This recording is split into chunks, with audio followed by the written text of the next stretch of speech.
This is Barnstable Today for Tuesday, March 17th. Welcome aboard. I'm Mark Mumford. And just a reminder that the meetings we cover are available on demand at the town's website, town.barnstable.ma.us. The licensing authority is our focus today, starting with the new junk dealers regulations. Thanks for joining us. I'm Kevin Friel, and a happy St. Patrick's Day, by the way. And coincidentally, green was the issue at the licensing authority session in Town Hall yesterday.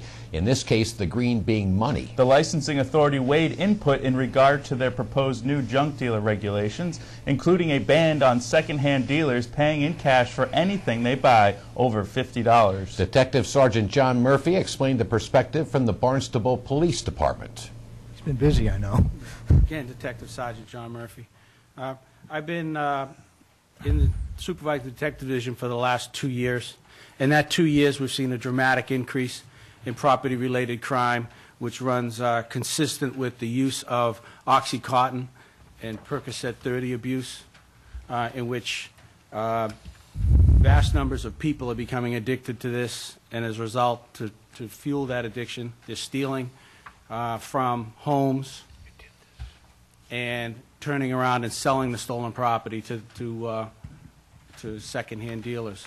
This ordinance will offer us a layer of protection to assist in investigations, and it's being monitored by the other police departments on the Cape. We're one of the first ones here to pass this. We are actually the first on Cape Cod to pass this type of ordinance, and it's being watched by the other towns. And at the monthly detective meetings, it's been a topic of conversation that when and if this ordinance is passed, they're requesting copies of it because they're going to try to have everyone on the Cape follow some uniformity as far as these type of rules.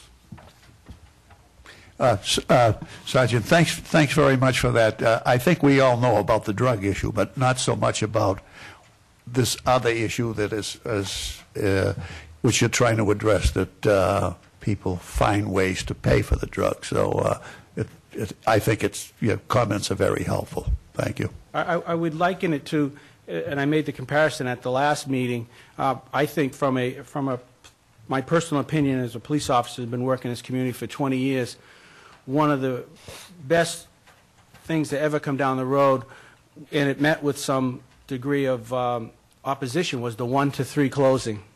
I can't think of another crime prevention tool that was used that has reduced the amount of violence in the streets of Barnstable, was that 1 to 3 closing. And I'd liken this to that in a property way, that this ordinance will help the police department immensely in trying to curb the thefts and sale of stuff in this town. Attorney Richard Cohen challenged the legality of the no cash beyond $50 regulation. Near the end of the regulations is a provision that provides that this could become civil or criminal. Now, essentially, if you pass these ordinances the way they are, you're creating a class of criminal laws. You're creating a new class of criminal laws. I've already debated this with Attorney Houghton, and we respectfully disagree. Only the legislature can pass new criminal laws. You're creating a law that says the 51st dollar that's paid in cash, that first dollar, that $1 bill, is a crime. You can't do that. Not that you're not motivated by by helpful inclinations, but you can't pass a criminal law. The licensing authority passed the new junk dealers regulations, and if you'd like to read them, they're on the town's website at town.barnstable.ma.us. Meanwhile, it has been warming up a bit, and golf came into play at the licensing authority session. A new state law now allows beer on golf courses in the Bay State, and a representative from Philbrooks, the restaurant at Old Barnstable Fairgrounds, had a request. The next application is Country Club Elite Incorporated, doing business as Philbrooks, located at 1480 Route 142, Marston's Mills. Ian Philbrook, manager. This application is to alter the premise description to include an 18 holes on the golf course. Is anyone here from Philbrooks? Please come from the golf club. How you doing? Good morning. Good morning. Basically, what we're trying to do is trying to extend our liquor license so we can have a beverage golf cart with liquor, sandwiches, to be taken outside of the building and brought on the golf course. And you are? I'm David Boyle. I'm representing right now Ian Philbrick. He had to be somewhere else today, unfortunately. And what is your position there? Assistant manager. You're the assistant manager. Now, how is this going to operate as far as who will be dispensing this out of the cart, and what experience would they have in dispensing the alcoholic beverages? Everybody that would be driving the cart would definitely be obviously over 18 years old. The beverage cart we're going to purchase through John Deere, which has an actual like cooler and everything like that. And as far as managing it, to be honest with you, I feel like it would be better managed if we do provide alcohol, because unfortunately what we do notice is, as responsible for a liquor license, you have people that bring beer inside their golf bags, and you really don't know how much they're drinking on the golf course. This is one way we can attempt to try to control it, and that's pretty much good. Do you know of any other golf courses that have this license? Unfortunately, the law just passed like recently, so I think we're like the first one up here, trying to get it. But as far as like other states, I mean, every other state, I mean, a lot of, I mean, I grew up, well, in Missouri, so, I mean, they always had beer on the golf courses, so.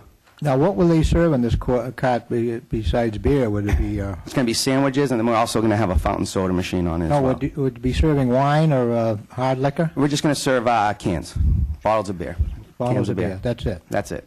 Commissioners Paul Sullivan and Gene Berman expressed some concerns. A comment, probably through you, Mr. Chairman, is that I know that the existing agreement between the lessee and the town is with the town manager, and specifically, and I have no idea how the town manager, I don't know if you do, how he might feel about this. I'm a little bit reluctant to vote in favor of this until I have some kind of an understanding of what his position might be, and where it involves alcohol and things. There's lots of potential there for problems and issues. This is a new law in Massachusetts. I don't know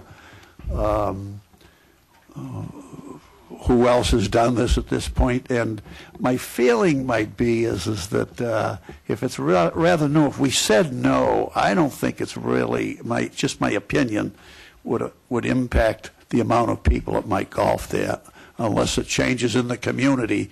At that point, maybe we could take another look at it, but I'd be reluctant on myself, Mr. Chairman, to vote in favor of this at this point. Okay, I mean, if I got a hold of like all the town members and everything and asked them to sign like a piece of paper giving their 2 thoughts on that, would that help out in your decision, or? It might influence me if the town manager's name was on it. Okay, no, that's fair enough. I mean, we just, like I said, everything's new, so we sent everything. We're just trying to get this thing established before the summer hits off. So, Commissioner Berman?